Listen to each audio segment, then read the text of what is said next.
Hey, what is up, everyone? This is Gary A. Swaby, and you're now listening to or watching the Powercast. And today we will be reviewing Power Book 2 Ghost, Season 3, Episode 3, and the title of the episode was Human Capital. And today I am joined by Mr. Richard Bailey Jr. How are you doing, Richard? Doing good, Gary. What's up, listeners and viewers?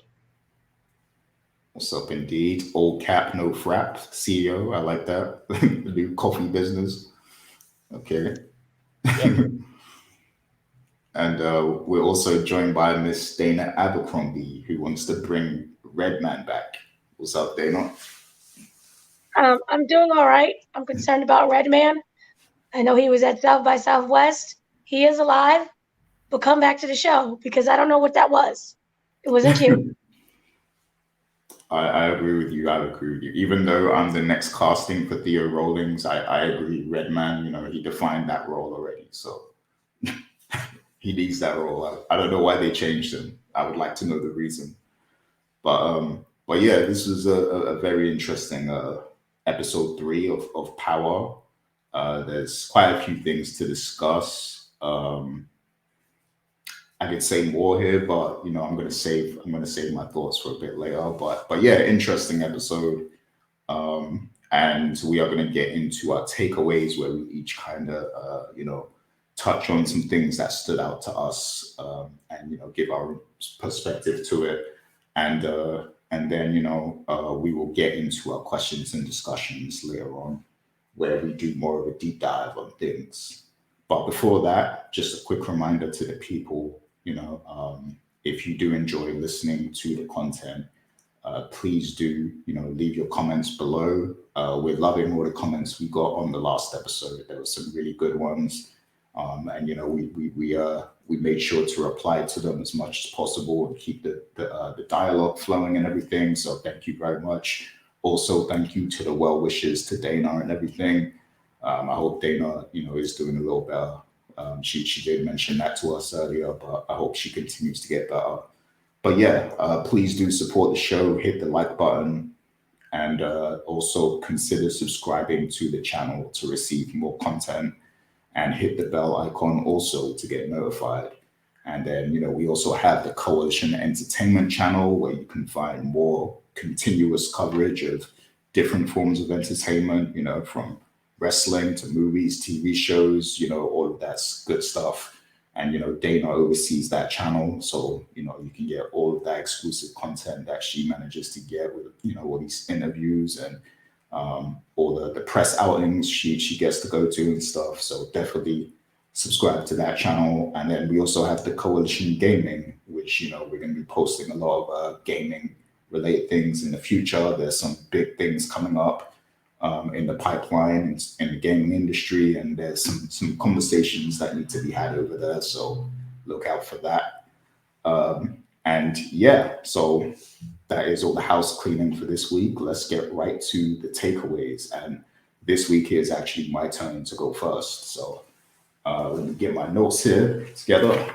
And then, yeah, there's some things to say here. So I'm going to start with Drew and this new gang that's been brought into the mix.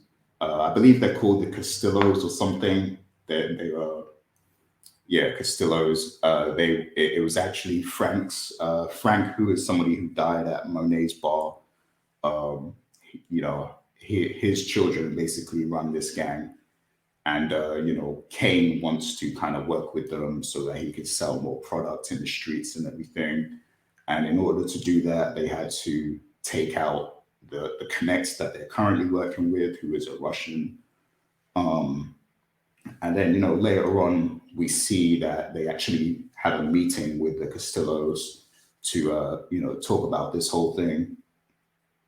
And, first of all, I have to highlight that funny scene where we first see the Castillo dude walk in and he purposely puts his arm up like that, so that we see the tattoo and everything, because that tattoo is, we earlier in the episode, if you were paid attention, Drew was on the dating app, and he saw somebody, with their hands behind their back with a tattoo on the wrist.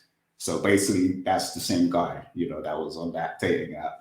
So, they purposely made him put his hand up. So you see that, like he put his hand up for no reason, like hi. That was hilarious. But yeah, so but my theory behind that is I think that what's going to happen here is because we know that Kane asked Brayden to do the murder, and we saw what happened. Brayden kind of froze up, and Tariq stepped in, and he killed the Connect, and he was actually identified. Like they were saying that it was a black person that killed the Connect, and the Castillos know this, so now they don't trust Kane. They think that they set everything up so that they're forced to work with them. And it seems like they respect Lorenzo because Lorenzo, when he kind of stepped in and said, "Oh, your father would want us to work together" and all that stuff, they seem like they were more willing to work with them.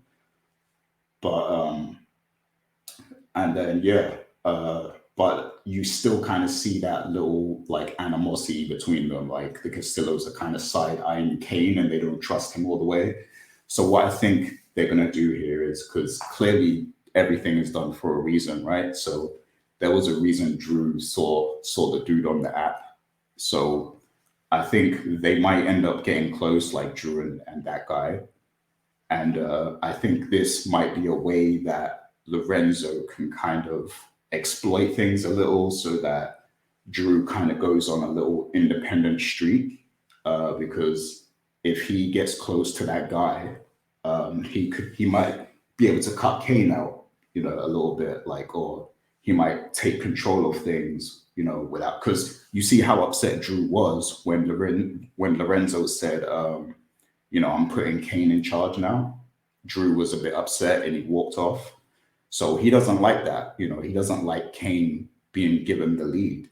So he could like use this situation to kind of turn the tables on Kane, I think. So we might see something like that happen. But yeah, that's my take on that. And then, so your boy Theo Rollins, first of all, yeah, that casting threw us all off, that recasting.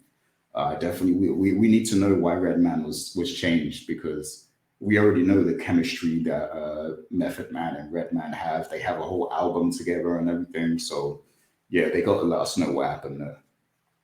But as far as the whole Theo Rollins thing that's going on, so Saxe, when after he went to see Theo Rollins, he went to kind of speak to Davis McLean about it and basically let him know, like, I know he's covering for you. Basically, you're the one that did the crime, and he's covering for you.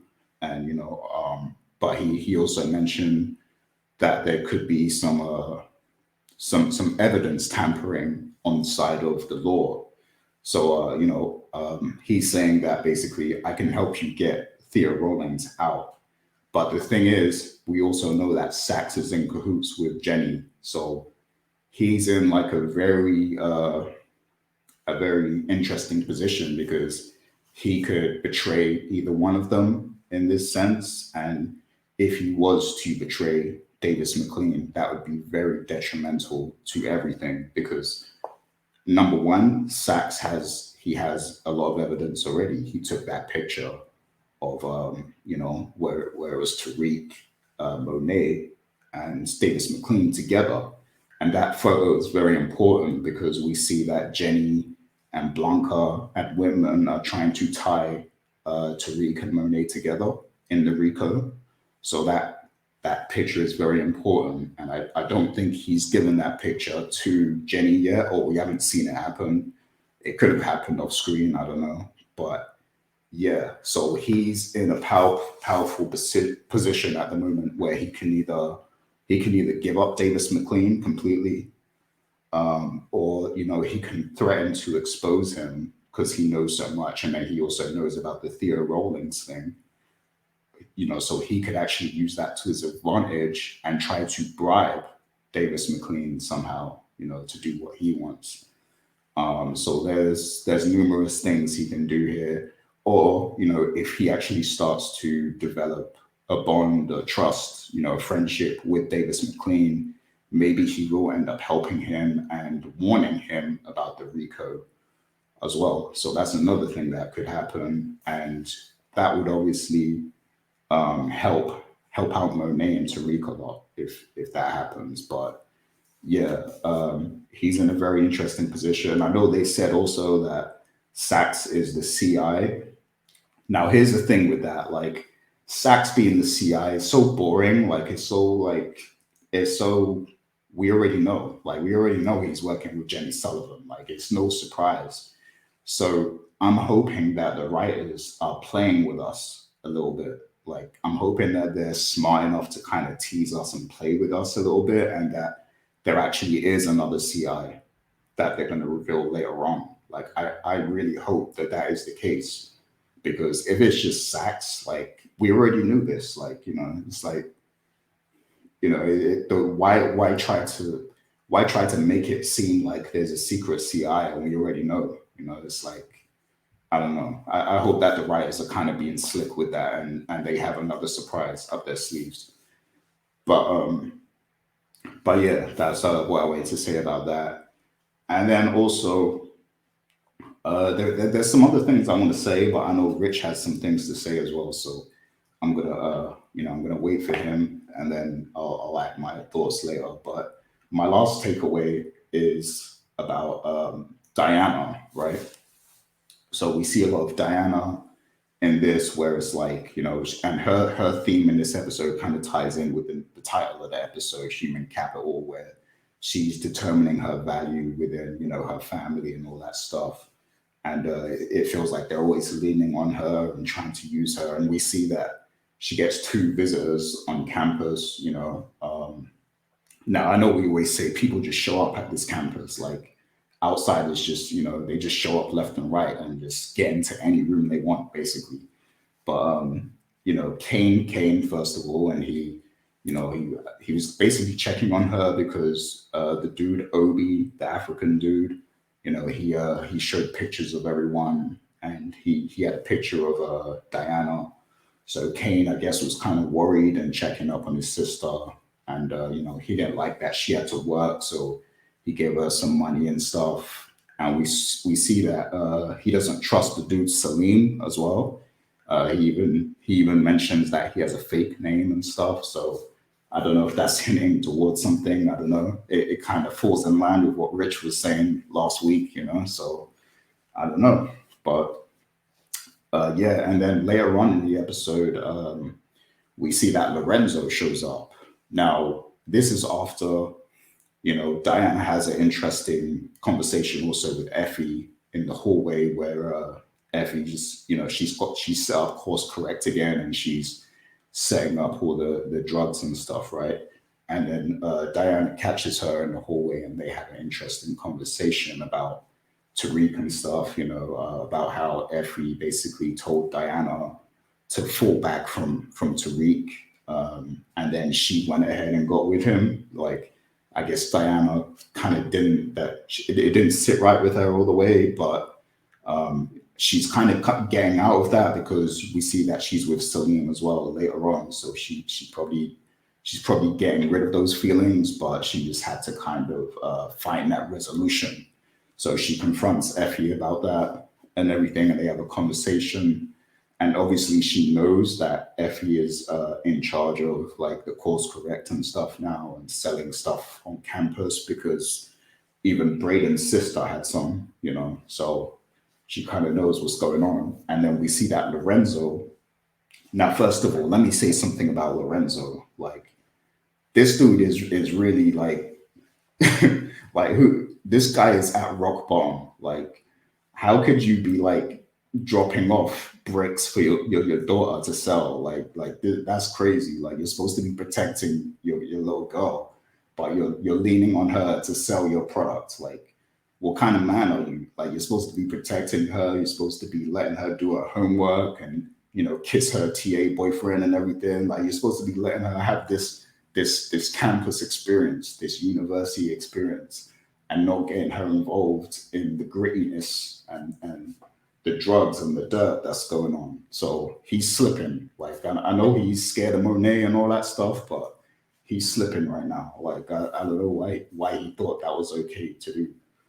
But yeah, like I feel like the reason it happened is because we might see Diana and Effie kind of team up and maybe like take over that whole hustle or like course correct.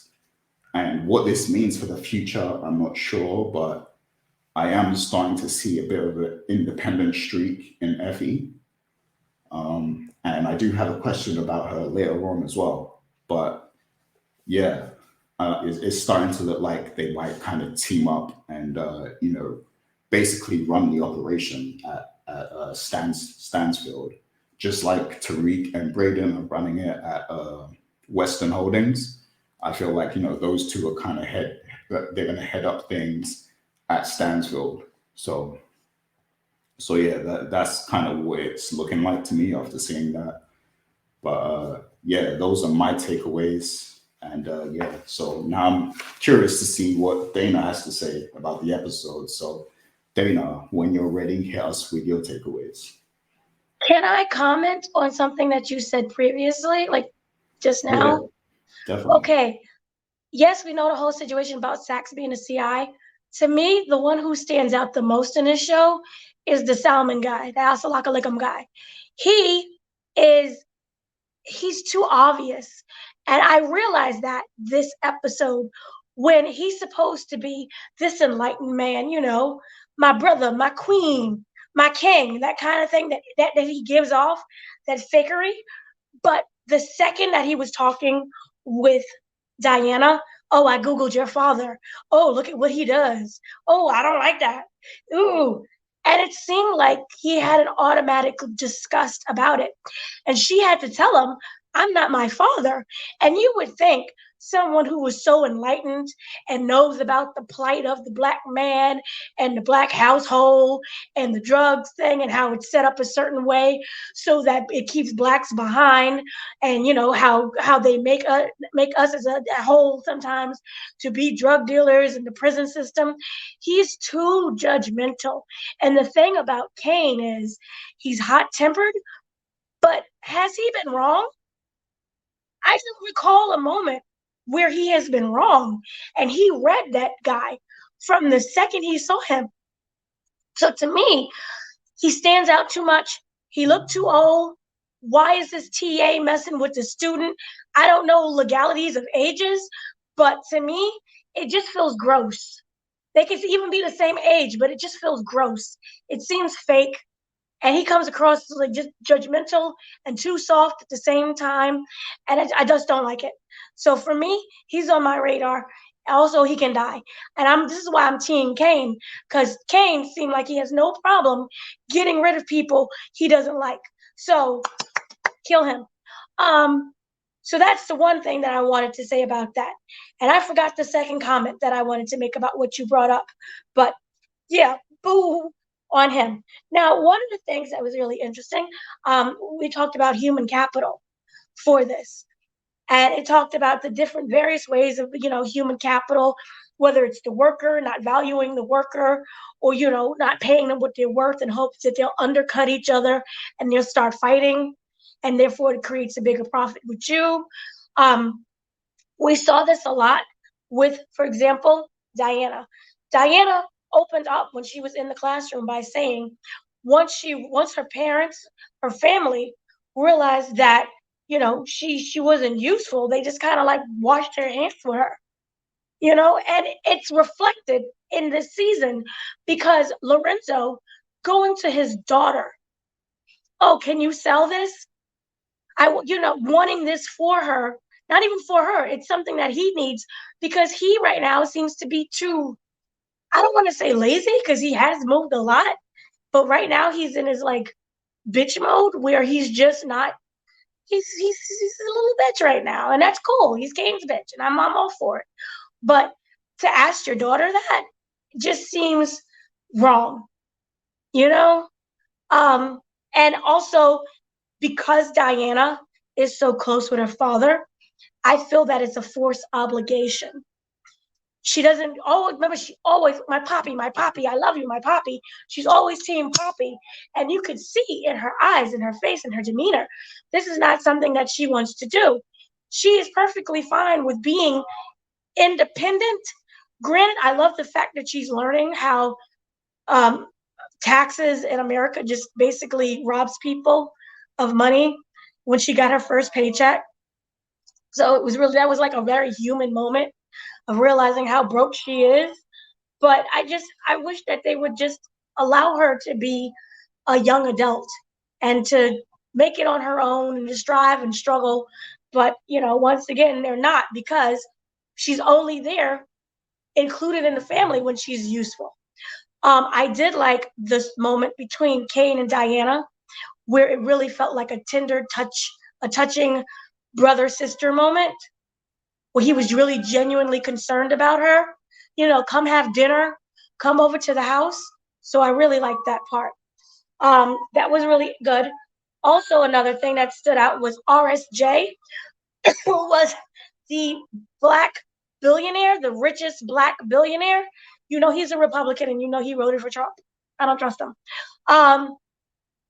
But this was really interesting how they put him in to give him that advice for Tariq about building a business and undercutting the competition. And I feel like they put in characters. I don't know how long he's going to be in the show, but they put in characters to help drive the story. So this knowledge that Tariq is learning about capitalism, Wall Street, is something that he can apply to the drug business, which again is another reflection of these dealers, how they're dealing. They're just as smart as the people on Wall Street. The government is just criminalized and considered that to be the wrong behavior. When literally, if you look at what Wall Street is doing, even now with the whole banking system, it's the same situation of what Tariq and Pookie and them are doing with their gangs. So I liked how they had that in there. And then also, lastly, the situation. Oh yes, now I remember what I wanted to say about the situation with Davis and Saxe involving not Theo, because that's not my Theo. That's Cleo. So involving Cleo was interesting because you could easily say, oh, he's going to use it against him and he's going to be the one to bring down Davis. But remember, Davis gave this nice little speech that basically said, you end up being the hero of this story.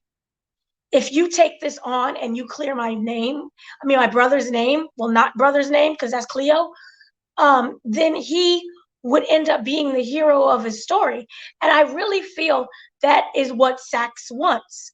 He wants to be noticed. He wants that power in terms of, look at what I did, and that big badge and that ceremony to celebrate him. At the end of the day, I think that's what he wants. And so this provides a really great opportunity. And yes, he knows that Davis was the one that actually did the Koalition, but I think this is where he finally gets to use his smarts. We're always clowning on Saxe, but this can be like a turning point where he uses his smarts to get someone off. We know that he's kind of done that before a little bit with Power, working with the other characters, but this one I really feel can be his standout moment. So I like that. Also, really quickly, the situation with Kane. Kane is smart. And you guys were saying that, Lorenzo was going to use, going to use the upper card to outsmart Kane. I don't believe so. Kane is very smart. And what I think he's learned from this season compared to last is to not talk. He knows that Lauren is alive. I strongly believe that he knows that she is alive. And that remember that whole ending with him and Brayden? And he was like, who killed her? Who really killed her? He knows that she's alive. And I think Effie may end up, I feel that it's something with Effie where either she gets the blame, but something negative is going to happen. Because that end call with him calling Effie, that wasn't like, hey girl, let's go kick it. To me, it felt like I'm going to get down to this Lauren situation. And if Tariq knows, I know that Tariq knows, but he's not going to tell me because of the whole legal situation of not knowing. But I feel that he is still going to try to figure this out, and he's going to go through Effie. So, yay to that. And I don't think Lorenzo right now, he deserves all the beatdowns that he got. So I don't see him being some kind of trying to one up Kane. And then also, if you really look at it, Drew, he seems to me to be out of the picture. He's there physically, but he's not really there mentally. He's so caught up on the grinder that it's distracting. And, he's hurt and emotional and sleeping with various men to the point where Kane is like, oh gosh, another one? Every time he comes in the house, there's another guy fleeing. So I wonder just how much focus he really does have when it comes to this. So that seems to be, so far, that's it. I like the whole situation, course correct, but using the coffee. But in a way, I feel that the false bottoms with the coffee cup seems just a little bit, it's smart, but it doesn't seem smart enough. It seems like it's easy to still find out because remember, all they did was pull the tab and then the false bottom came down. So I hope they work on that design of the cup because that's just cheap. What happens if they have more weight? If the drugs that they order has weight, will it just pop down? So yeah, they need a better designer. Yeah. Great takeaways, first of all. Excellent takeaways and observations. And you kind of you touched on something I wanted to talk about in a little bit, but I'll wait till we get to that segment. But as for the coffee cups, yeah, I mean, it is like, coffee cups in general are kind of flimsy and weak things, but I think for what they're doing, I guess it works for them because it's only going to be people who actually want to buy the drugs that are going to buy it anyway, because it's not going to be real coffee drinkers who might accidentally, find the drugs. Is because I like how they tied in the crypto thing where like there were those people with the crypto at that RSJ event or whatever. And I guess Brayden, he's making people buy their cryptocurrency to actually buy the coffee so that they can, buy the drugs basically. So I guess that's their logic behind it, that it's only going to be people who know about the drugs in there anyway. So, but yeah, I don't know. It's still flimsy. So you do have a point, but yeah, I guess that's their explanation. But but yeah, great points. I definitely want to touch on the Kane and Effie thing a little bit later. But let's hear from Richard first. Let's get your takeaways, sir. Okay, first and foremost, excellent takeaways by you both, as always. Let me just say, I like Dana's point, but I hope that she is incorrect because my job security as the no cap all frap CEO depends on it. So I hope that you're wrong about the cups being flimsy and we fix that in the future. But overall, let me start by saying this was another entertaining episode of Power Book Ghost. Power Book 2 Ghost is so many words. I have three main takeaways I want to get into, but I am going to say, that third takeaway, we might have Dana and Gary chime in because I do have a bit of controversial things to say. Let's start with the first takeaway, though. Jenny and Saxe in this episode, obviously, I did find it interesting how they were having the conversation at the beginning of the episode about trying to investigate all these murders and how they're connected so that they can build up their RICO case. And I noticed that when they brought up Lauren's death, that Jenny tried to steer them away from that conversation because we already know that she knows that Lauren is safe. She's actually in her custody. So I'm wondering how long is it going to be for Jenny in terms of holding them off, because eventually they're going to have to address that situation. But obviously we saw in this episode, she's still trying to have Blanca avoid going in that direction with it, but eventually it's going to come to that. So we'll see what happens. We did see more of Kevin Whitman, Gary's favorite character, harassing Monet in this entire episode. And this guy, now he reminds me of Greg Knox in the original Power because he is obsessed. You saw that the harassment play that they pretty much gave him a desk job because of all the harassment that he's been causing Monet.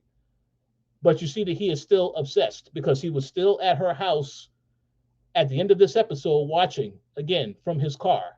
So obviously, when I made the comment last week that this character is going to get killed, I firmly believe that that will happen at some point. I can't tell you how it happens because they have to be very smart because it's already too hot for everybody involved. So we'll see how they handle that. But very interesting observations in this episode. Speaking of Monet hanging out with Davis as well as Tariq, we did see in this episode that Saxe saw them at the office when they were talking about how to deal with Kevin Whitman and took a photo. Previous episode last week, he was the one that had called Monet on Davis's burner phone. So Saxe is definitely caught in between here, and it's going to be very interesting to see what he does. At the same time, he also is trying to get the actor that is not Redman, he's trying to get him out of jail. You know, and again, as Dana alluded to, and I agree, that's not my Redman. I hope we get an explanation as to why Redman has been recasted for this show, because it just threw everything off. When I saw that character, I was like, man, what happened? But hopefully we'll get an answer to that at some point. But yeah, we'll see what happens with Saxe moving forward, because that should be very interesting. And the final point of this takeaway is that we also see that Jenny and Blanca, they decide to pay Tate a visit in this episode, and he tells them that now Tariq is working at Western Holdings with Brayden. So obviously, that's a lot of information that I'm sure that this is going to help their investigation. But again, they have a lot of things they have to figure out. And obviously, Kevin is no longer going to be actively working with them, at least for right now, because he is suspended. But we'll see what happens from here. Okay, the second takeaway of this episode, got to talk a little bit about the Tejada family. I want to just say I like the montage they showed at the beginning of the episode where you see what Lorenzo was doing with Kane, what Drew was doing. Obviously, Drew was getting himself some action.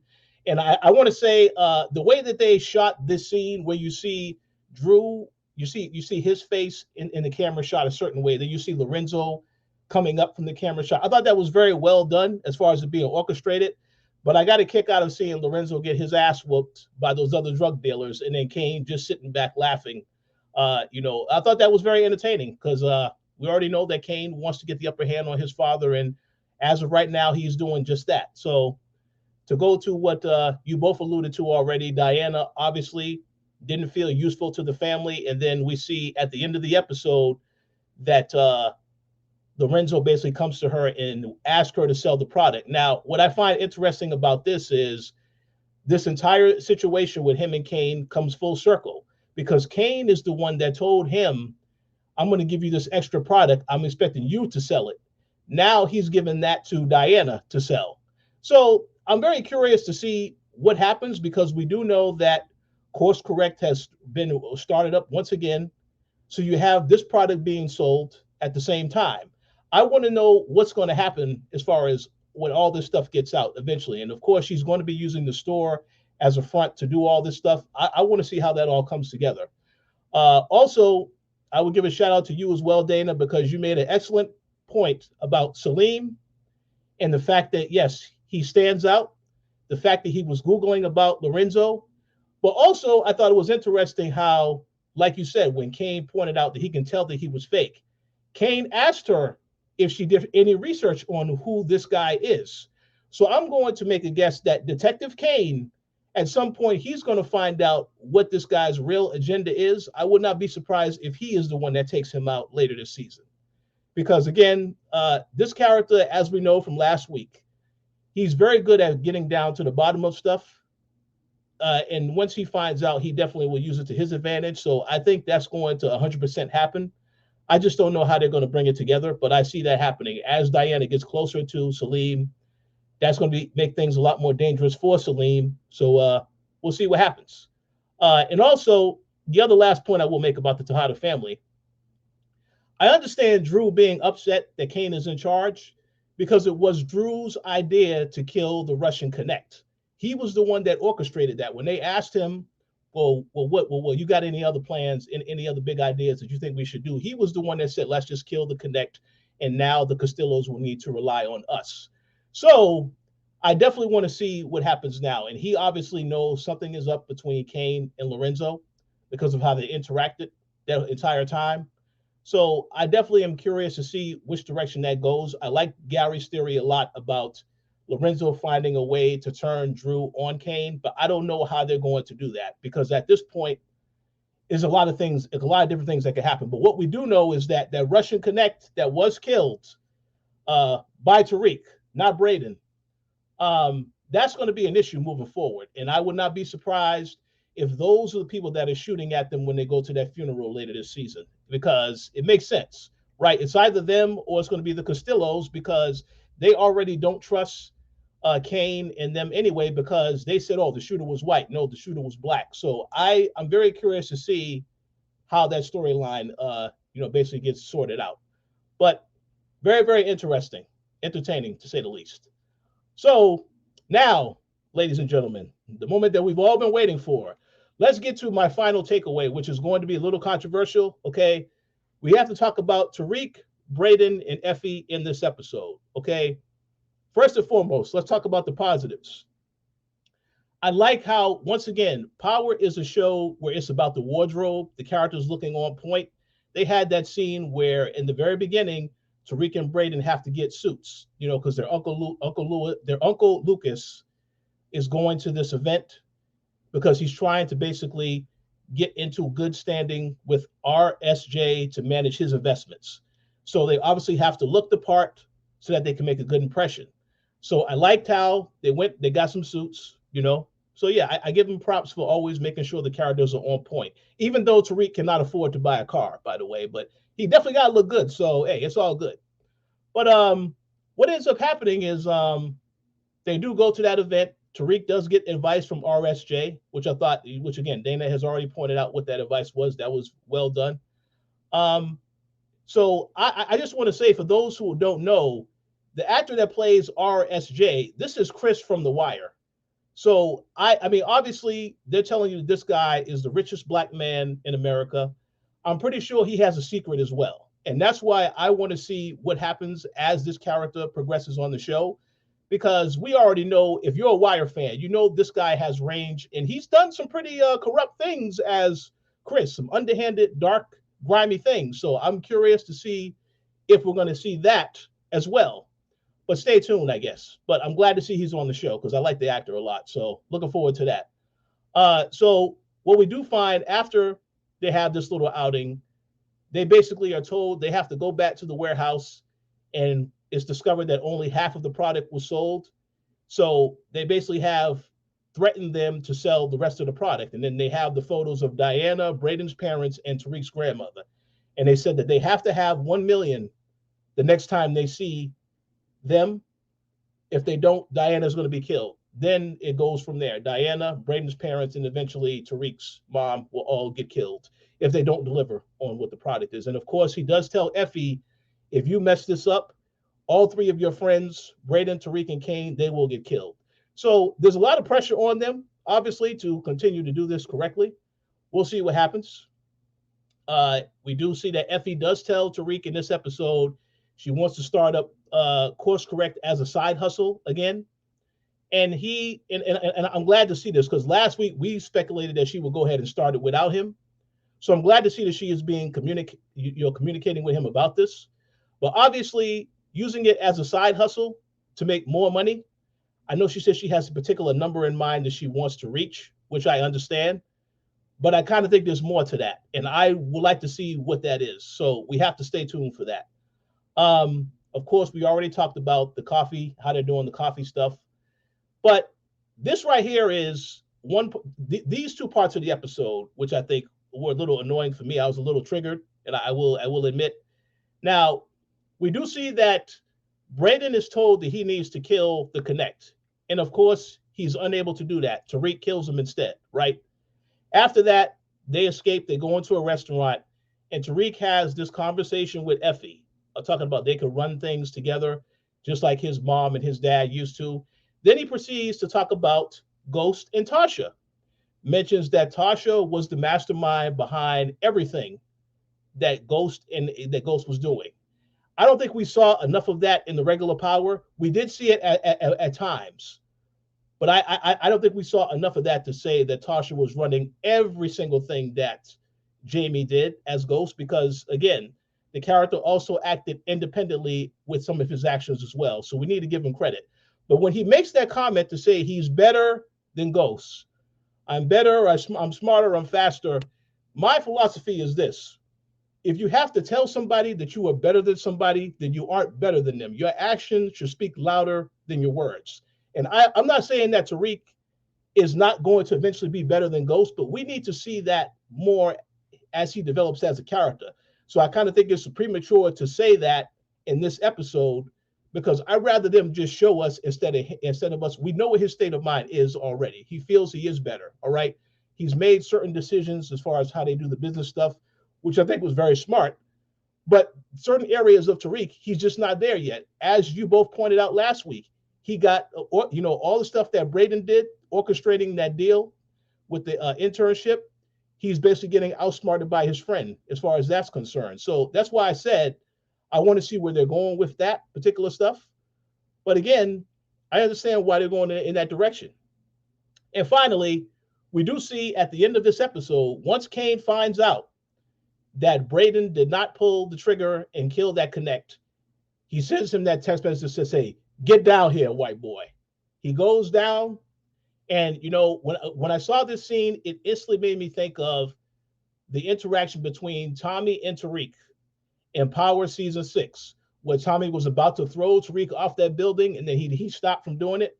But the problem I had with this scene is that, obviously, I thought it was very interesting that Brayden wouldn't just outright tell him that Effie did it, because talk about, that Effie was the one that basically killed Lauren, because he went right into this conversation about Lauren. And obviously, when he finds out that Lauren is still alive, I kind of feel like that they have written themselves into a corner, because I feel like that was like a second warning to Brayden. So when he finds out that Lauren is still alive, I kind of feel like he needs to kill Brayden. There's not no other warning about anything else at that point. But also, I find it interesting how he didn't give up Effie and say that she's the one that did it, because right after that, you see that Kane contacts Effie. So in my personal opinion, as a writer, I would have just had Brayden tell him Effie is the one that pulled the trigger, because we already know that Kane likes Effie. I would have said, hey, Effie is the one that killed Lauren. Then it would have made sense as to why he called Effie right after that interaction. That's just my own observation. I could be 100% wrong on that. But obviously, I kind of feel like, again, they're buying time for certain things to happen with certain characters. But at some point, they have to resolve some of the things with certain characters getting killed. You can't just have a character continue to live from episode to episode, especially after other characters know that they've done stuff and then there's no retaliation. So I hope that they have a plan for that. But overall, I thought it was a very good episode. I'm very curious to see what happens next week. And I look forward to seeing what happens when Tariq starts to find out all these people have been lying to him, that Brayden has lied to him, that Effie has lied to him, and what his reaction is going to be when all this stuff happens, because it will not be a positive outcome, I will say. But stay tuned. Oh man, those were excellent takeaways. Like this, you had so many points there to unpack, and we are going to unpack them. But yeah, great takeaways there. And yeah, I agree with you. Just before we get to like questions and discussions, like I just want to add to what you said about the whole ghost thing, and Dana can chime in too. But Yeah, I agree. Like I feel like Tariq is like the way he talks about his father is completely unwarranted, because it's like if you go back to Power, Ghost did everything for his kids. Like his kids were his only harmony. Like it was like his main motivator, his main driving force, besides Angela. But like Angela was just, it's his childhood love. But like as far as the business and doing all the dirty work. He did all of that to take care of his kids. Like, they were literally like the only ones he cared for. Now, of course, as the show went on, we saw a rift between him and Tariq, because Tariq, like, remember, we all hated Tariq in Power. Like, we all thought he was ungrateful and all that. He's only just started to get a bit more likable, but we hated him because he was so ungrateful. And like, when they make him say these things in book 2 now, it's like he's going back to that, to being that ungrateful character, because the whole reason he's in college right now is because of Ghost. Like, you know, he has another pathway that he can take. That, I know he's being forced currently to do the drugs, like it's out of his control, but the only reason is because of his own actions. Like, his own actions is what led to Noma and all that stuff. Like, he could have stayed away from it, you know, before. He could have got away from it before, you know. So he's had a lot of opportunities to get away from the whole drug thing before this Noma thing happened. But he wanted to go down this path. So like, he just hearing him talk like that is like very ungrateful. I feel like he should have learned a few lessons by now about, you know, he should have understood what his father was trying to do a bit more. No, I'm not saying Ghost is perfect, because he made many missteps. He made many mistakes on his journey. But yeah, I just feel like, you know, the way he talks about his father is completely like unwarranted. And also, I don't feel like Tariq is completely believable, or like, because he was saying he's smarter and better or whatever. I don't even think he's fully believable as the new Ghost, because, you know, he's being outshined by Brayden. Brayden's more calculating than him in that last episode. But what was you going to say, Rich? I just want to make a quick comment, then I want to go to Dana, because I definitely want to hear what Dana has to say. I agree with what you said, but I also say, just as a viewer, my personal opinion, I like Kane as a character a lot now. It feels as though this is the character, like one of the main characters of the show. It's not really Tariq, obviously, this is about his story, but it feels as though the way that they focus on Kane and the stuff that he's doing, he feels like he's a major part of the show. And I like what he's doing more than what Tariq is doing at the moment. But obviously, let's see what happens, because again, we're only 3 episodes into this season. I think they're going to do a lot more with Tariq moving forward. But I have to say, those comparisons to Ghosts, I don't see it yet. I'm not saying he's not going to get there. I'm just saying I want them to show us this by his actions. Don't have him say, I'm better than him. No, just show me by what you're doing. He killed that Russian connect in this episode. He's already killed 2 people this season. So yeah, he's definitely on that path, right? But getting basically, having a situation what happened with Brayden and Effie, and the fact that he doesn't yet know what's happening with them, we're gonna have to see where that goes, because again, it won't be happy once he finds out the truth. But I want to see what his reaction is going to be to all this stuff that's happening around him, because he should know that he can't trust anybody, not even his friends. But we'll see what happens. Yeah, go ahead, Dana. What do you think? Wrong. You guys are all wrong. Let me explain why. You have to sorry. So sorry. See, y'all done got me wheezing because I'm so angry. You have to understand the dynamic between Ghost and Tariq, going back all the way from the original Power series. Tariq grew up idolizing his father. Remember, he loved his dad, right? He loved his dad and he loved his family. Yes, we may argue back and forth, but that was family, okay?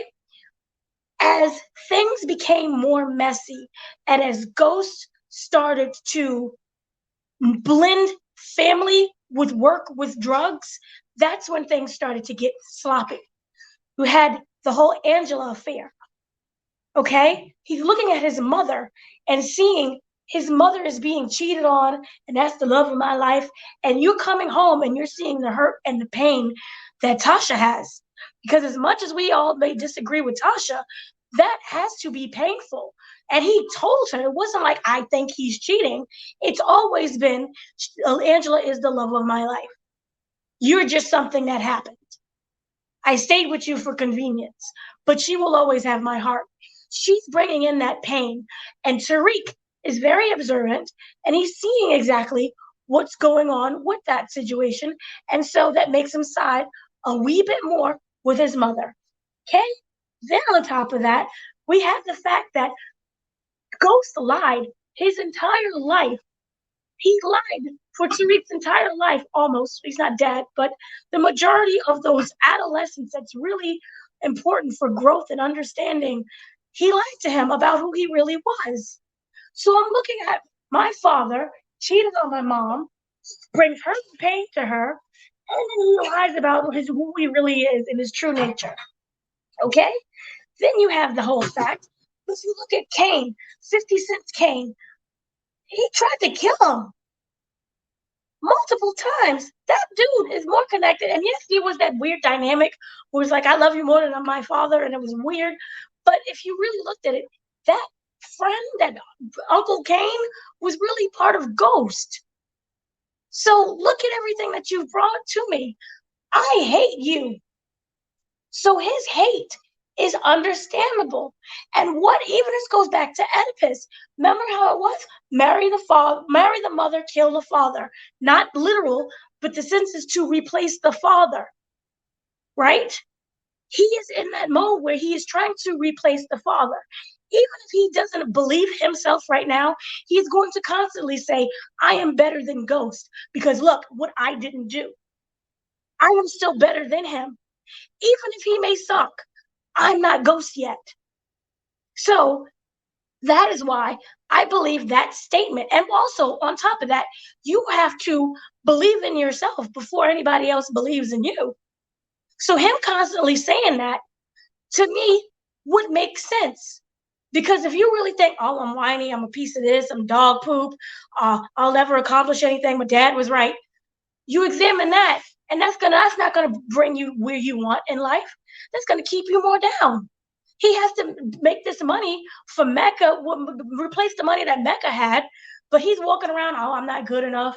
Oh, I wish Ghost was here. I don't know what to do. Where does that get him? Nowhere. So for him to be like, yeah, my dad did this, but I'm better than my dad. It was really my mom. Because if he looks at it, his entire life, it always look at what Tasha went through. And if you looked at them, once he shifted from Ghost, because he admired and worshipped him, once he shifted over to Tasha, that became his queen. So to me, him sitting down at that table saying what he did to saying that whole conversation to Effie makes sense. Oh, I want you to be my Tasha. I look at you not so much as the mother, but I look at you as my queen of the house, the queen of what we're building. We're building this together.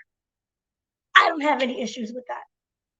So, soapbox, I am off. Yeah, that's a good perspective, and you're not wrong, because like the part where I agree is like, because like I said, Ghost made many mistakes, and probably his biggest mistake that led everyone down their paths. This mistake actually made Tariq is the mistake where he chose Angela over Tasha, like over his family. Like that was his biggest mistake, and that's what set all of this into fruition and everything. But if we're just talking in terms of capability, and street smarts, I don't think he can say he's better than his father. But when it comes to the academic life and maybe business, because we're starting to see Tariq kind of take a new direction with the RSJ character and Western Holdings. So we're starting to actually see him do more things in the real world outside of the academic life. So he's actually starting to develop more skills now. So he could end up being a better businessman and overall man than his father was. But when it comes to the street smarts and making decisions, there, I just don't see him being more believable than Ghost at this point. Like at this point in time. Take away Kane, Tommy, and even parts of Tasha. Who is Ghost without his team? What is Ghost capable of doing without any of his team? Same thing as Tariq. It depends which Ghost you talk about, because like after I'd say after season 3, we start to see a new Ghost. Like, if you go back to those first 2 seasons of Power, like, this guy was like a mastermind. Like, the way they wrote him then was way different to like after season 3. Like, he started to switch up a bit, and the other But he was characters still kind with of Tommy. He was still with Tommy and the other one, Kane. Kanan, yeah. Was he ever solo? But he was like if you really like go back and watch like season 2, he was like 1 step ahead of everyone, like 5 steps ahead of everyone. Like, if you go back, because the way they wrote it, it's like he was like a chess player kind of thing. Like, and he determined everyone's moves before they made them. And like, you have to go back and see, like, he was like Stringer Bell Avon kind of character back then. But he changed along the way, I guess, because of Angela changing him and stuff.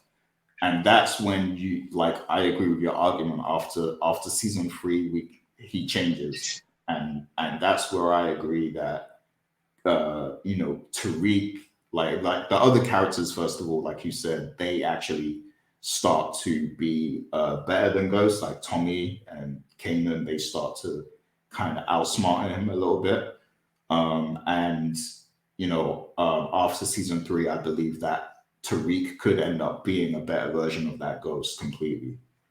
But yeah, go ahead. Counterpoint. We don't know where we don't know where Ghost was in his life when he was in his 20s.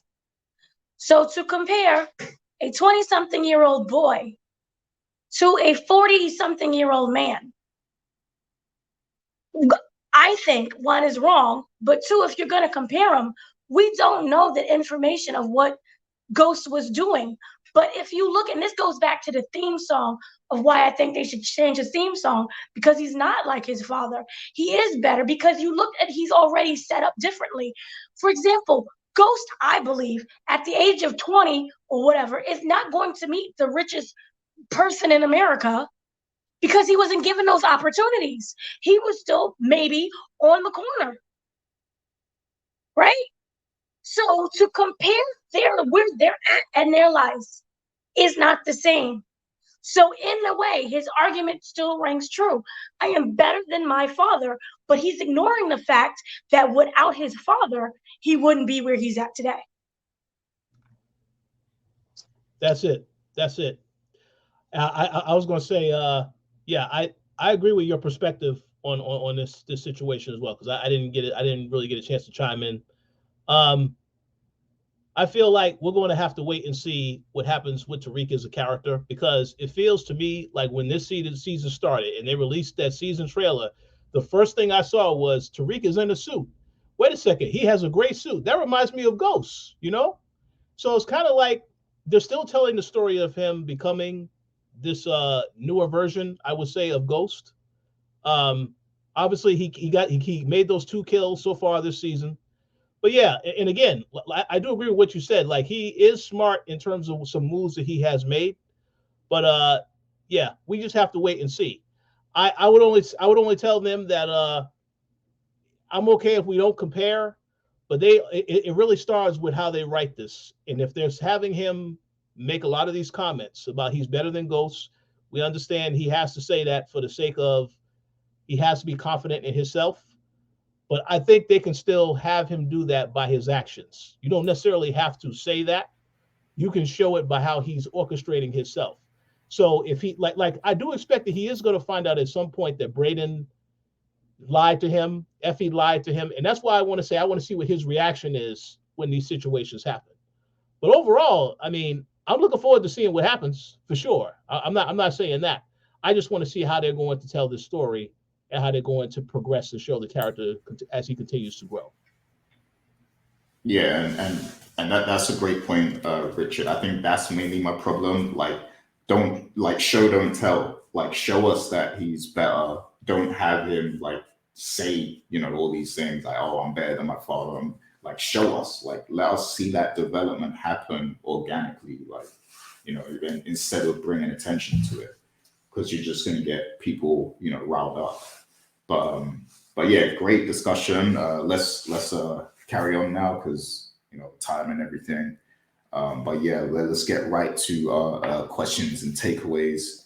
So Dana mentioned something very interesting in her takeaways, about Kane and Effie. Um, and that ties in with kind of what I want to ask, like, because like Rich was bringing up as well with the phone call at the end, where he called after roughing up Brayden and trying to see what happened with with the kill, the murder and everything like that. He immediately calls Effie. So the question I have is, what was that call going to be about? Why did he decide to call Effie, right after talking to Brayden? And, I know Dana said that she believes that he's on to the Lauren situation, and he believes he might know something already, or he's trying to get more clarity on the Lauren murder, because he was one of the key people in that attempted murder, because he wanted Lauren gone because she knew too much. Um, and she could identify him as well. So do you think that he was going to call her solely about that, or is there something else that he's planning, or could there be something going on off screen that we don't even know about? So my question is basically about that, like, why did he call Effie in that moment? So I guess Dana kind of spoke on it already, so I'll go to you first, Rich. What do you think about that? I think that's a good question.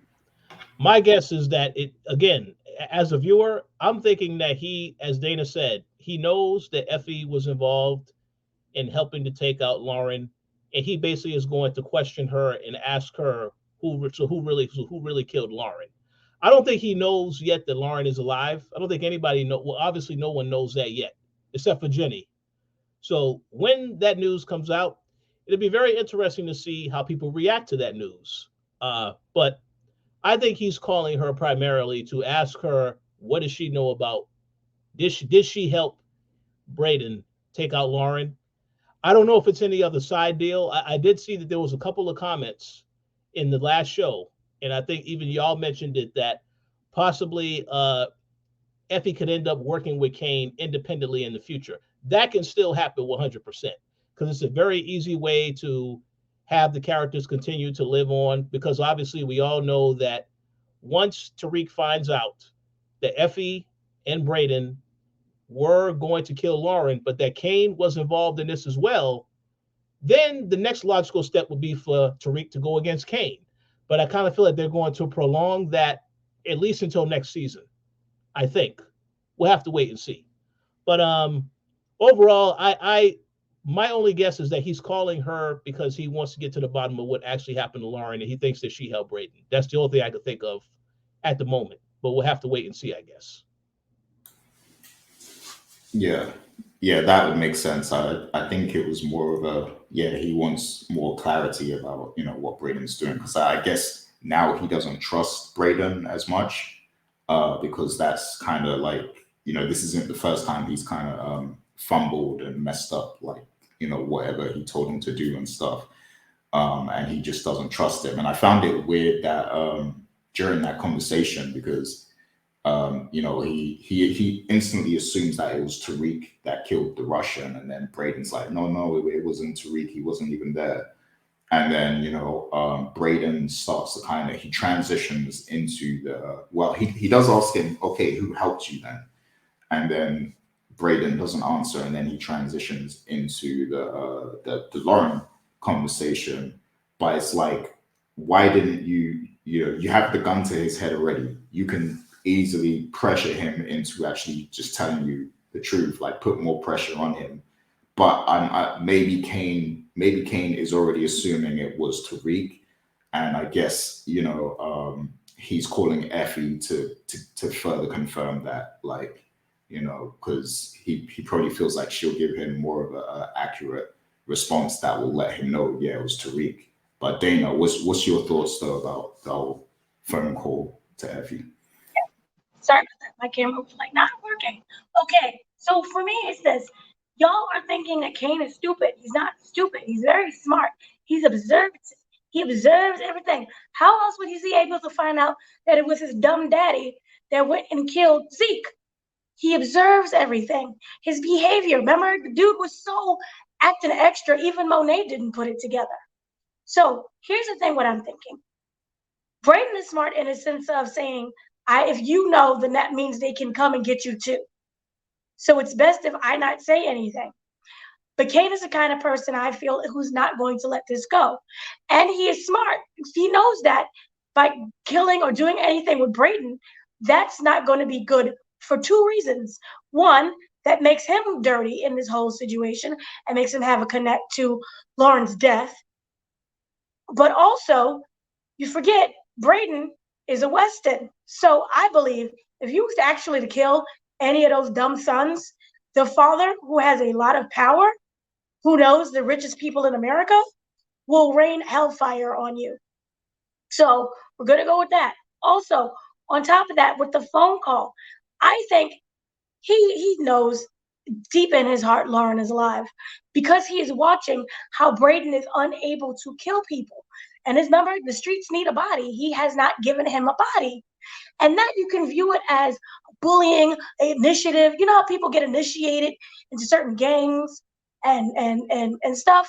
So the streets need a body in terms of, I feel he's trying to initiate him. He always picks on him through this whole show.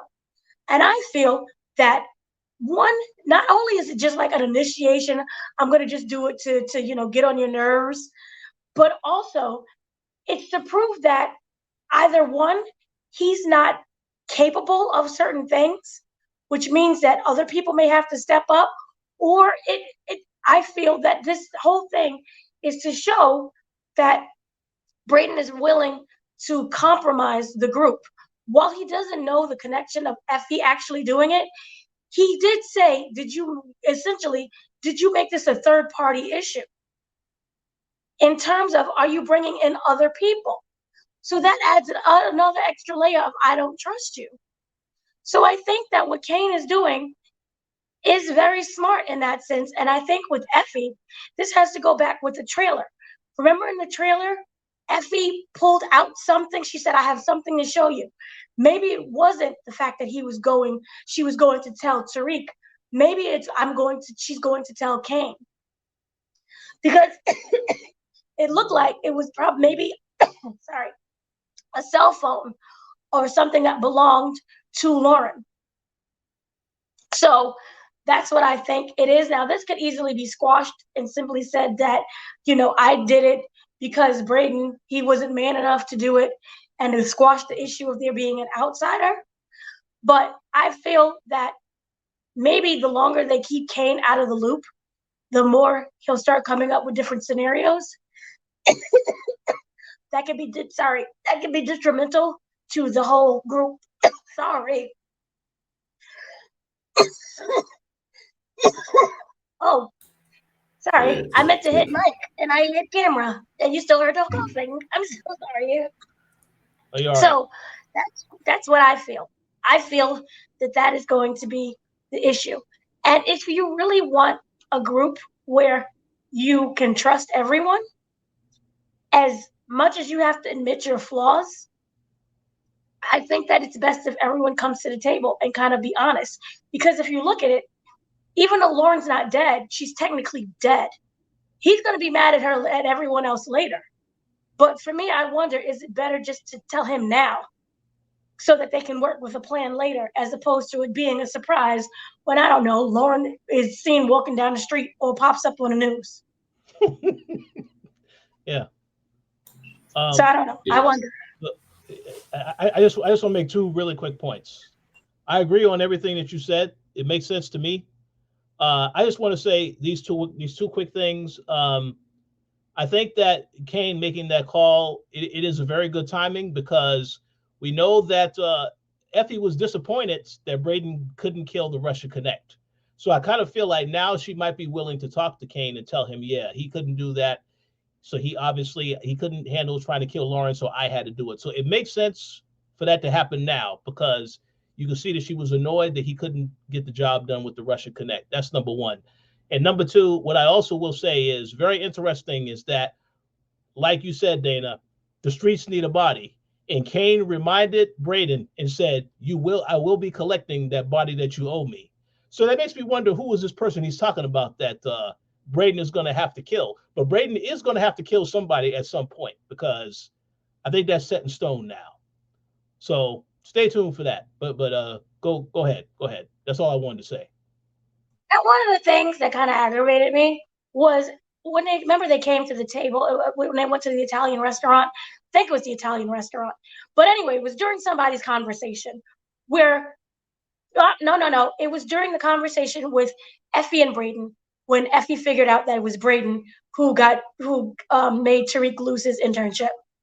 It was basically saying everyone in the group has their own set of skills that work better together as opposed to separate. So we have Kane, to me, feels like he is the enforcer. Brayden is, he's more of that thinker because he can't kill nobody. And that doesn't make him a bad person. It's just not his strong suit. I think he would be the kind of person who would vomit all over the crime scene and then end up incriminating himself. So that's just not his strong suit. So I feel that if they realize if everyone comes to the table with their own set of skills, they would be better together. So I know it may be crazy with this whole Lauren situation, but maybe they should just be honest because that way nobody is guessing and humming later on. But then at the same time, it would incriminate Kane. I don't know. It's a very weird thing how this is going about. I don't know what they're going to do. Yeah. So, do you want to go ahead, Rich? Oh yeah. One last thing I want to say, because Dana mentioned that scene where you see that Effie and Brayden are having the conversation. I don't know if you noticed, Dana, but they did it again, where technically they didn't wait for Tariq to leave the room fully, and then they started talking about that happened way too quick. Where she always says, "Oh, so did you have something to do with his internship?" He could have still been in the room. That happened so fast. So yeah.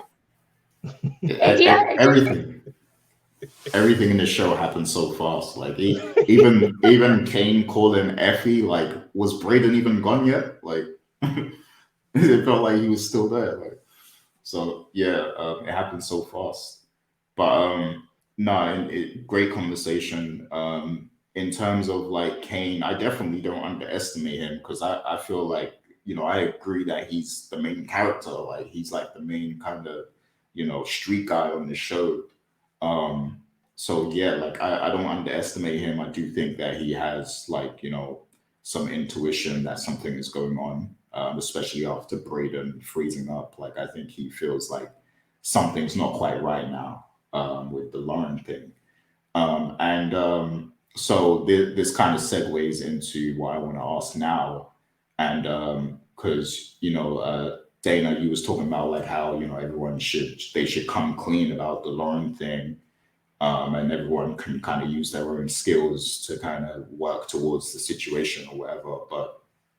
But a key factor in this is Tariq, because he did have that relationship with Lauren, and he is under the assumption that she just died in an accident or whatever. Like he doesn't know anything about what happened and stuff, about them trying to kill her and Kane's involvement and stuff like that. So if he was to find out, that is going to set him off. Like he's going to be angry like completely at everyone. But the question I want to ask is what would happen, because I do feel like that secret is going to come out this season. I feel like they're going to know Lauren is alive. But what would happen though if Kane was to find out about Lauren still being alive before Tariq does? Like, do you think that he would, like, what would he do about it at that point? Is he going to come clean to Tariq, and like, is he going to tell everyone about the situation? I guess he might, because Monet's under pressure by the law already. So he might, bring everyone to the table and let them know what's going on, possibly. But he could also maybe try to figure out a way. We've seen him kill cops before, so he's crazy enough to to do something to law enforcement. So like, what would his reaction be if he is the first one to find out? Because we already know Tariq's going to be mad, but what would Kane do about it? Like, what would his stance be if he were to find out? Would he instantly, go after Brayden and be mad at him for it? Like, what would he do? Do you think? I'll let you go first, Dana. Okay, so here's the situation. I feel this. I feel that, first of all, flat out, everyone's going to be mad at each other. Point blank, period. But I wonder, to me, it feels like Lauren is untouchable right now in the sense that she is still under witness protection. It'll bring more heat to them. And the fact that Monet and everyone else seems to know that between Whitman and Saxe, but more importantly, Whitman, because he's annoying and he needs to die, they're already digging into him. They don't know about the Rico case, but they know that they're already being spotted.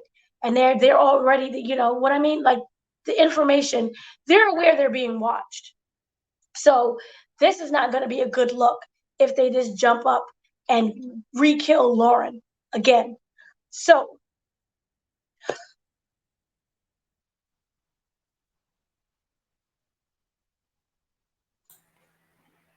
I think you just got to flip your camera over. You still there?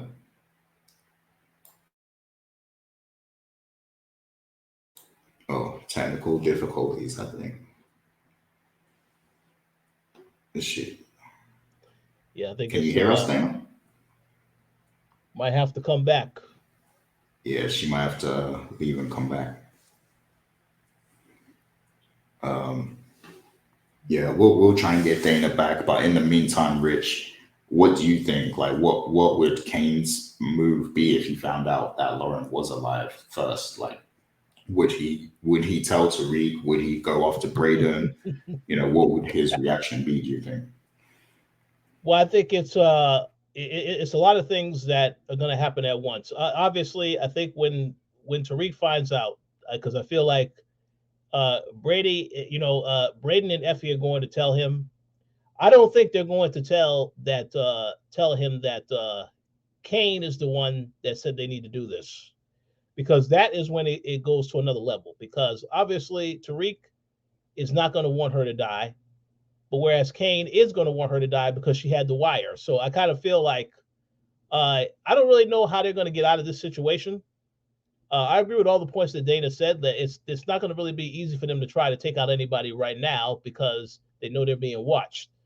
But they still going to have to figure out some type of plan to move forward on all of this. But yeah, Tariq is definitely going to find out, I think, in the next couple episodes. And I want to see how he reacts, because it may not be positive, to say the least. But then what happens after that does matter, because again, Lauren is not really one to give up Tariq. So we have to wait and see what happens. But I'm just curious to see, and I'm also curious to know what the commenters think as well, because they are very good at coming up with theories also. So maybe they might have a good answer for this question as well. Oh yeah, definitely. I definitely want to get more thoughts on it. This was just a quick additional question based on what we were already talking about. There is something deeper I want to dive into about Effie. I hope Dana gets back in a moment to chime in as well. But so like focusing on Effie now, like in this episode, she was having some dialogue with Tariq and basically telling him, like, first of all, she asked him to bring back course correct and everything. And she was saying that she has a figure that she wants to work towards in terms of, making money and stuff. And we see later on Tariq asks her about this figure and it's basically saying, like, once you hit your figure, are you out? And that's when he kind of followed up with the whole Tasha ghost kind of conversation. But like, I don't know, man. There's something about Effie. I know we're talking about this whole CI topic. Like, is there another CI and all this stuff? But there's something about Effie, because it's like we keep getting these focal shots of her, and it looks like there's just something more going on with her. Like, it looks like she's got something in her head that she's not saying like all the time. Like she seems very suspect, very suspicious. So I wanted to ask you, like, is there something more to this whole figure thing that she's talking about, and does she have some kind of secret that she's not telling anyone? Like, do you think there's something more going on with that character? What do you think? That's a great question.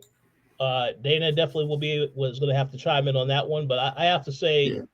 yes, I do believe that there's more to the character. I know we have been saying that since she's been introduced to this entire show, um, but certain things makes you wonder that there has to be more to what's going on with her as a character. Um, I understand that when that whole thing about having a figure in your head, a number that will make you say, okay, once I get to that number, I'm done. I can do something else. I kind of feel a lot of people feel they also hope for that number as well within their own lives. If they're working, they want to get to a certain amount before that they can retire, so on and so forth. So I understand that. That's why I thought it was good they included that. But I definitely am curious to know more about the character because it feels like there have been secrets about this character from the very beginning, and we just have never ever really dived deeper into any of that stuff. We've all speculated on this particular show. Could she be related to somebody? Could she be, I mean, we've all spoke about that, but they've never really dived into any of that. And I do know that when they did a live last year, Courtney Kemp did say this character is not the CI, obviously, because I guess people were asking her that question in the live as well. So I don't know, but I kind of feel like even if she isn't, something still is up with the character, and I hope we get answers on that as the season, as they dive deeper into the season, because we already know it's a situation where uh, Tariq is going to question who he can trust. You see that with Brayden, that's coming. We see that coming, and it's going to be coming with Effie as well, since she worked with Brayden as far as this whole thing is concerned with trying to take out Lauren. So I would love to see them explain and show more about what's up with the Effie character and why this is somebody who we need to keep our eyes on. Indeed. Yeah, welcome back, Dana. Are you good? You okay? Sorry about that. I had technical difficulties. So sorry. Okay. Everything's good now, it seems. So good to have you Yeah. back. But so yeah, we were on to another quick question, and it was regarding Effie because she brought up the whole she has a figure in her head that she's trying to hit with the course correct and the money and everything, and yeah, and Tariq asked the question later on as well of like, once you hit your figure, are you out? And that was right before he got into the whole Tasha and Ghost thing. And yeah, I was basically also saying that to me, it always feels like she's hiding something, like there's something more going on with the character. Like she has a lot of things going on inside that she's not telling people. So the question was basically, what do you make of this figure that she has? And, is there a secret with this character that we don't know about? Or do you think that she's hiding something? For me, it seems like one of two things. Well, she's extremely smart, and I wish I had this knowledge when I was a kid. That you need to have that safety net. Period. Whether you're a child or an adult or whatever, just in life, we talk about accidents and things happening. We all experienced and went through the panorama. So and people lost their income behind that. So we all need some form of cushion there. So to me, that was smart. I do not blame her. I wish I had that foresight when I was a kid because I is broke. Um, but another thing is, you're right. We don't know that much about Effie. We have not gone home with her. We've gone home with Brayden. We lived with Diana, but we don't know anything about Effie, her background, her parents. Where does she come from? Maybe she's Queen of Zamunda. We don't know because we haven't gotten there. So I think you bring up a very good point. She could easily be hiding something. Whether or not she is actually the CI, I think that would be really mind-blowing. But for me, also feels that it would be forced. Now, again, we don't know much about Effie, but the one thing that we do know, she's very determined, she's very headstrong, and she does not seem to be one to run back and forth with the cops. To me, that's what it doesn't seem like. Now, involving back to go with the previous first episode of this season, the whole situation with Lauren in the car. She knocked her in the head and basically drove her. To me, I still say it was a very shallow kind of lake or river. This was not like the ocean front. She didn't shoot her in the head like 20 times. This wasn't a scream moment where everyone gets stabbed up. This was bang, and then you just push the car ever so gently. And then here comes this white man and his dog. And the car never really even got to sink because to me it was too shallow to sink. So with that knowledge, we don't know exactly what happened. We haven't seen the full totality of that scene. So you could argue that she is hiding something there. You could say, oh, maybe she's just like Brayden and doesn't want to be a killer. But at the same time, it was so lazily done that it felt like she wanted her to survive. She wanted her to live. I don't think that she's working with Jen because that would just be too mind-blowing. And I think it would take us completely out of the character. But I still don't know who she is as a person. And that I understand is frustrating. And she has a lot of things that she's hiding. But if you look at the show overall and its characters, everyone's hiding something. If you look at Whitman, Blanca, and Jen, they're hiding things from each other. She hasn't told her about the CI. Saxe is hiding information that he knows about McLean and Tariq and all the other situations. Jen is hiding her information from Saxe. This whole show is based on hidation and lies. So I feel that at the same time, she is just acting accordingly to the show. You're not supposed to show your full cards of what it is and your intentions in life, because that way people can hold it against you. You know, if she was to say, I did this, this, and this, they're going to come after her. So I think by not showing everything, yes, it does feel like she is hiding something. It does make me wonder how Kane is going to figure out the situation, because Kane, to me, seems like he can be, captain investigator at this point. Maybe he's the one who starts digging up dirt and figuring things out. But Effie, there's a lot of things that's hiding with Effie. And remember the whole situation with the car. I didn't even know she had a car like that. Remember she said, oh, I have this really broke down car and I'm trying to save up money and that's why it looks broken down. I just feel that we're getting information about her very slowly. The whole safety net number, that felt really slow. I don't know if and even when she started course correct, yes, you could say that she came to Tariq, but to me, it felt like she was going to do it regardless. So she already has that hiding factor within her. So I just want to know more about the character. Let us go home with her. Does she have a grandma? What is her mom like? Is her dad around? Maybe she's she could be a billionaire's daughter at this point. Maybe she's Tommy's daughter. Who even knows? There's so many different variables that they're just not telling us. So yeah, I trust no one would be the better thing. It's just not to trust anyone. Yeah, no, excellent breakdown. Like I agree, and it is smart of her to hold on to her cards and not, tell everyone everything what she's thinking and stuff. I do think, I think she's gonna make a huge power move later on in the story. Like I think, she's definitely gonna, maybe try and build something for herself, that doesn't involve Tariq. Yeah, I think she's got something up her sleeve for sure. And much props to the actress as well, because she does a great job of carrying herself that way, where it's like you can feel that there's more going on with the character, and you just want to know everything. Like, that's a talent in itself, like having that, demeanor, and then, portraying the character like that. She should probably like play in some spy movies or something, like, because she's really good at, like, acting like she's keeping secrets. So, yeah, yeah, I'm definitely looking forward to learning more about Effie. Where are we at? 1 hour 30.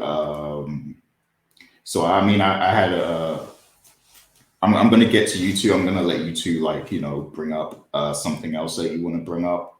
But just real quick, let's throw this in here. This could be a quick little fun topic.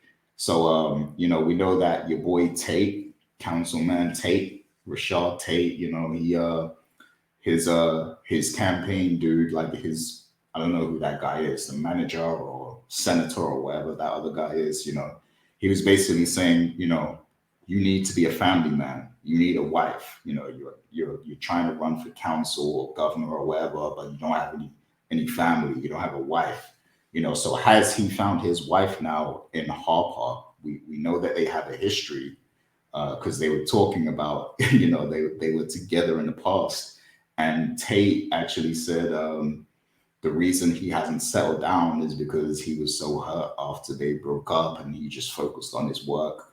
And, he said that the other lady he was with at the memorial was just a date, and it's nothing serious. And we actually see that they get straight to the kissing. Like, things happen so fast in the show, they actually share a kiss, before it's broken up by Jenny and Blanca. So is this the path for Tate? Is he going to get with Harper? Do you think it's going to be successful for him? Will he actually finally win this election by the end of this season? Because it feels like he's been running since like season 5 of Power or something like that. Like, so is he finally going to, be successful and win governor or whatever he's running for? So that's the final question from me. What do you think, Dana?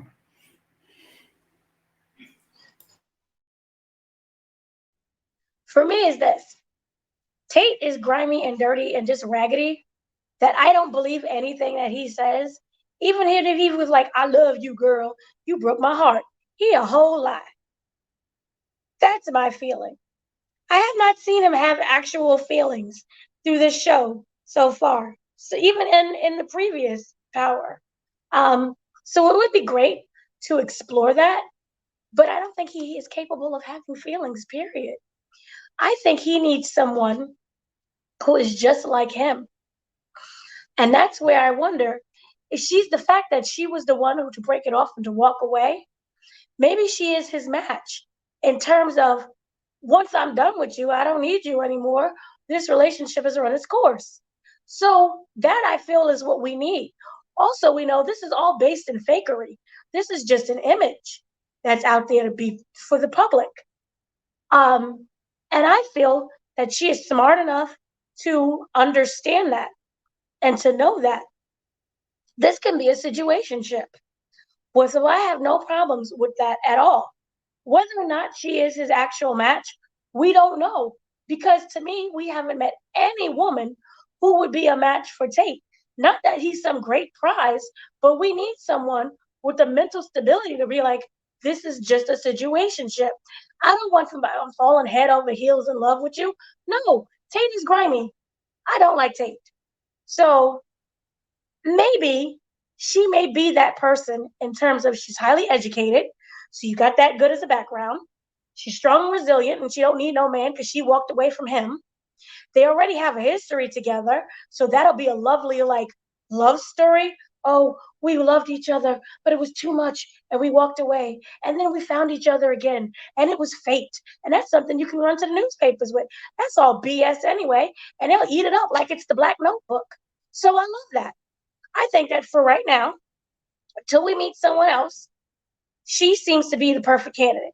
Because everyone else seems to be, what's that word? Not side chicks, but the jump off. They're all jump offs. And I don't view her as the jump off unless she's doing the jumping off. So there you go. Hilarious jump on.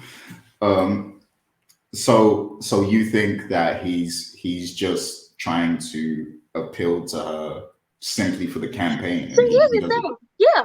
Here's the thing. He a hoe, point blank and period. He's gonna always be a hoe. But he needs someone who can understand the situationship. And I think if you come to the table and be like, look, this is what's going on, she would be the kind of person who could assess that and realize that it's just a situationship. That would also elevate her as well. Now remember, her class is already popular to begin with, but that would just make it even more, you know what I mean? It helps to elevate both their careers. She can write a book and it'll sell off and she'll get press just as well. And I'm not saying that she needs him in order for that to happen. I feel that she is strong and independent on her own, but there are certain times, just business wise, when you work together towards a certain goal, it works much better if you're doing it separately. So that's what I feel it's going to be. I like her. Just don't fall in love and be like, oh my God, don't ever leave me. I don't want to hear that.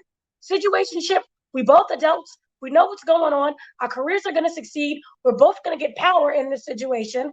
Boom. I like it. Yeah, yeah. Have an arrangement relationship. I guess like they could do that. And rise to power together. But And all of politics is just an arrangement anyway. And I'm not saying people don't genuinely love each other. I'm just saying if you look at it overall, the people they are an arrangement. Not everyone is going to be a Barack and Michelle. Look at, and I hate to throw politics in this, look at Malala, what was that woman name? Trump and that woman that he's with. Malila, I don't know. I forgot the woman's name, but you know who I'm talking about. At least you do, Richard. I keep forgetting Gary is not American.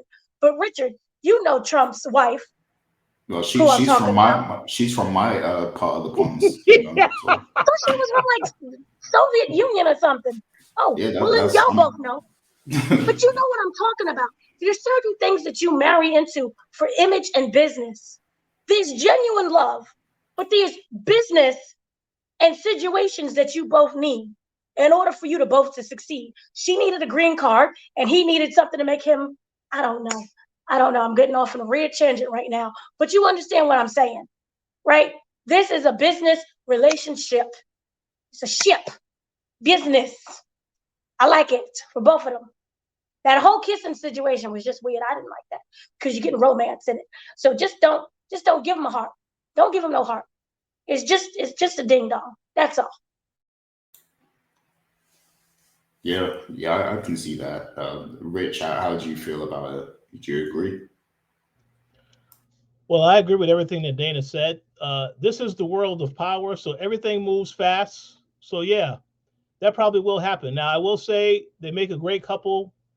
They are not as good a couple as Darius and Nina. And if you have seen a film by the name of Love Jones, you know what I'm talking about. But they're a good couple, I would say.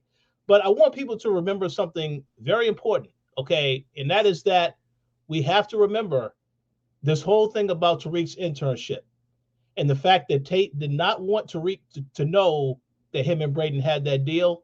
I kind of feel like, Brayden is the only one Tariq is going to come after when when it comes down to it. And obviously he is going to get his hands on Brayden. I think we did see Brayden get knocked out by somebody in the season trailer. So I'm going to make a guess that that's Tariq.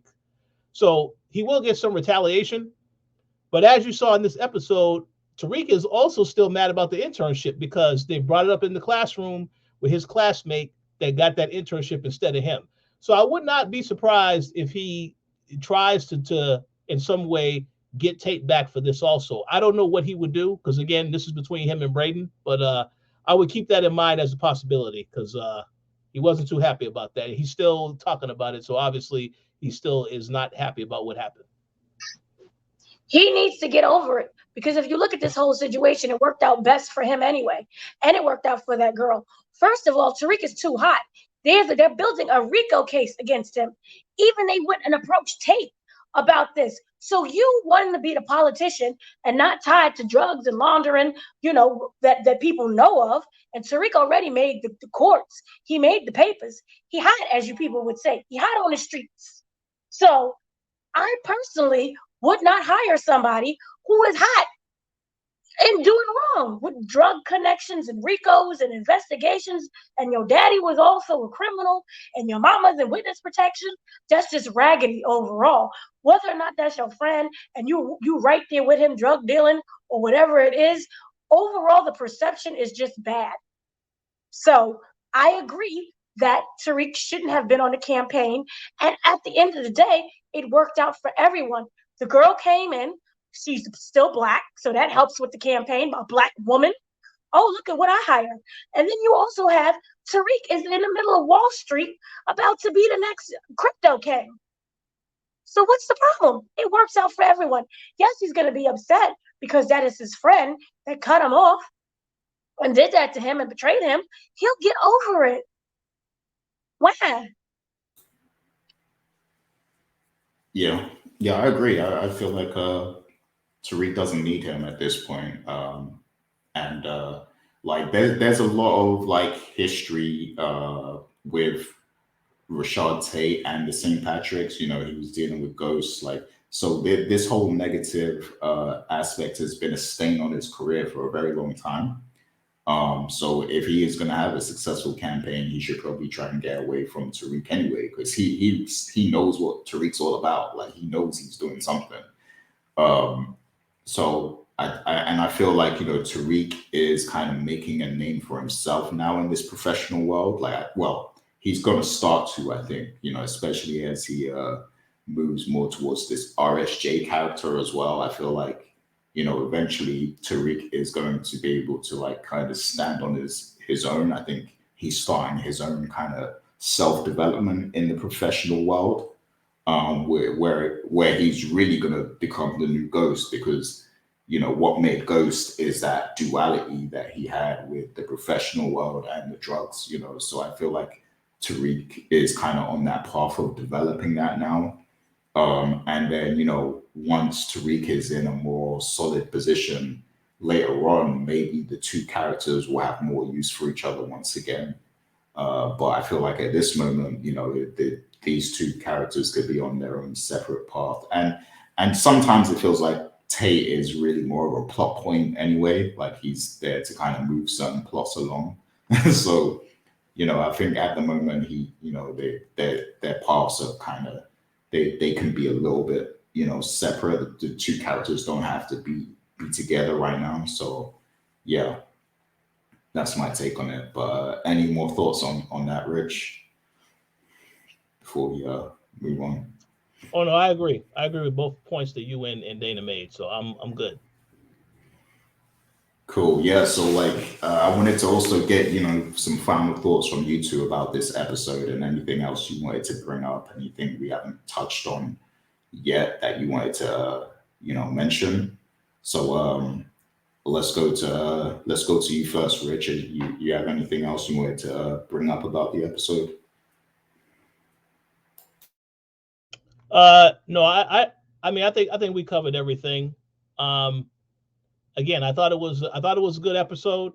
I'm still curious to see what's going to happen next week. So I would say that they have me fully invested. I know there have been some people complaining about they feel as though certain characters are more important.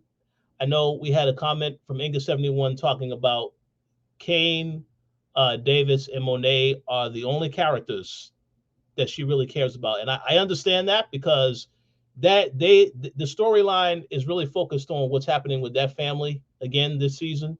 Also Tariq as well, but they're all connected because they're all working together. So I'm curious to see what happens next. But yeah, overall I thought it was a great episode. So let's see where things go from here. Because now, again, this was the third episode, which means there are only 7 episodes left in the season. So we'll see. Yeah, and I do agree with that point, where I feel like the supporting cast actually makes this show. Like, I feel like they're all more interesting than, you know, Tariq himself. But that's not a stain on Tariq. Shouts to Michael Rainey Jr., because he's a good actor. He's, you know, he's developing and stuff, and he does a good job playing Tariq. It's just the way the story is written. I feel like I'm more invested in the supporting cast than the main character at this moment. But yeah, Dana, did you have any more thoughts to share or anything else you wanted to bring up? Monet sucks. Once again, she's terrible. She got all emotional and she ran her little mouth and she talked about the guap.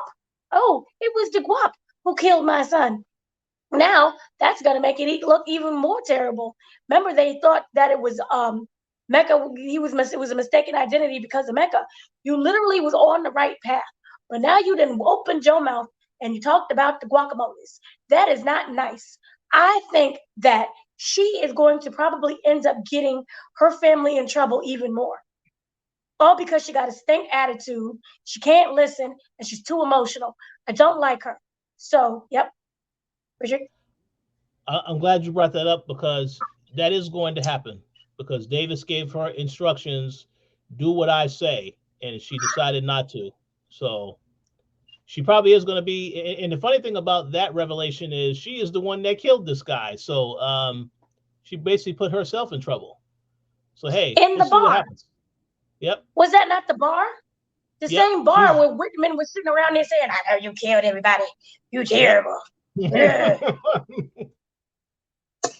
Like, I just don't understand where she's at. She's never been smart to me from the first season.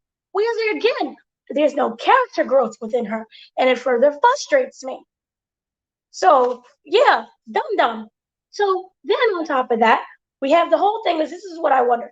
Whitman is about to be suspended because he keeps harassing all these black people because he misses Carrie so damn much. One, I don't understand him, why he's so emotional. Was Carrie pregnant? I don't even know, but it's too much. She's being way too much. And so I feel that with this whole situation, now that you can say he is no longer facing legal restrictions in terms of him being suspended, he doesn't have to answer to anybody. So will he start acting more erratic and more dangerous? So that is what I'm wondering with this character. So boo to him because he sucks as well. And y'all just need to kill him because it's like, what's the point of him even being alive? It's not like he holds substance to the show. So to me, that's weird. Another thing is, Lorenzo, you need to figure out something with your balls because they didn't cut them off. Your own son that cut up your balls, and you just sitting around there being all sad and pathetical and getting beat up every 5 seconds by a bunch of teenagers. And it's just raggedy. He's raggedy at this point. But you know what's also interesting about this whole situation? If you look at the family dynamic of how close they're supposed to be, you could see that they're not really that close. In terms of if your man comes home beaten up, you're not going to ask any questions. You're not going to be concerned as to what is going on, even if you say it involves the family business. I don't understand why. To me, it seems like the only time we've seen somebody check up on each other was Kane with Diana. That was the only time. You could have argued, oh, it was Lorenzo. But Lorenzo, he's in the doghouse because he asked his own daughter to go sell drugs on the campus. That blows up everybody's spot. How dumb are you? And how inefficient are you as both a drug dealer and a man of the house where you have to ask your daughter to go sell what you can't sell? Raggedy. And the whole point was to protect her from this whole thing. So he needs to be drop kicked in his throat. Because I'm just upset with him.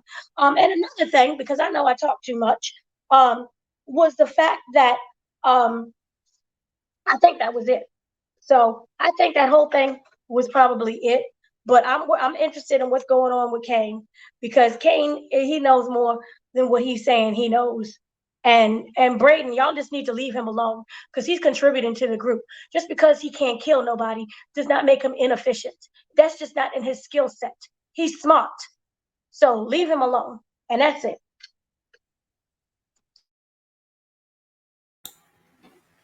Oh yeah. You made some great points. I definitely feel like the Tejada family is a very damaged family. like you said, like there's and Monet, like her heart was with Dante Spears, Mecca. Like that's the one she loved. And at the moment, I feel like losing Zeke and having to kill Mecca is outweighing anything she ever felt for Lorenzo.